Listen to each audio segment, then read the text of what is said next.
Hey, what's up, YouTube? It's the Bass God. Hey, I'm gonna let you all see how I test the resistance of my grounds, just so I know I got a good grounding spot. With these spots that I have right here, I have tested these grounds and I have clear coated those spots as well. All right, this part of my vehicle, this is actually part of it. It ties along the part of the frame, so I found that to be a good location based off my setup. Everybody's setup is different, but with my setup, this is more convenient for me. But just so y'all know, I'm gonna let y'all see the resistance value on my ground. Normally, you want to be at 0 ohms. The rule of thumb, I mean, 0 ohms is where you want to be, but anything below a half ohm is, in my opinion, is good. All right, but I'm gonna let y'all see this. So what I'm gonna do is I'm going to place this positive probe inside the ground right here, because it's already connected to the distribution block anyway. All right, and I'm going to place this negative probe on the negative part of the battery, and that way you all can see the value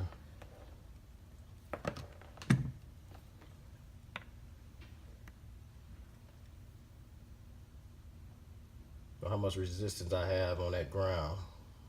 And as you see, it's reading 0 ohms. So that lets me know that's a good ground right there, and I don't have to worry about it. Now if it's loose, or if the connection is loose, I'll get like a bad reading. Now you know how when people have loose grounds, things tend to not act right, is because when this connection is loose, you get this resistance just fluctuating. And this is what happens when you don't have a tight connection, and this is why equipment burn up. All right, you get a tight connection, that value will go back to 0. So that lets you know I have a good grounding area. All right, and the same thing applies over here.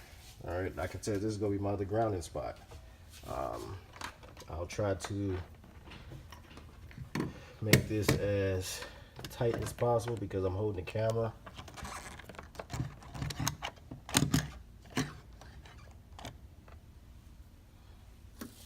And I'll place this probe on this side.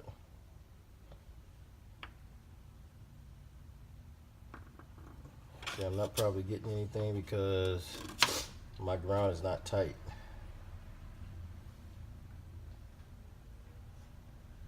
There we go.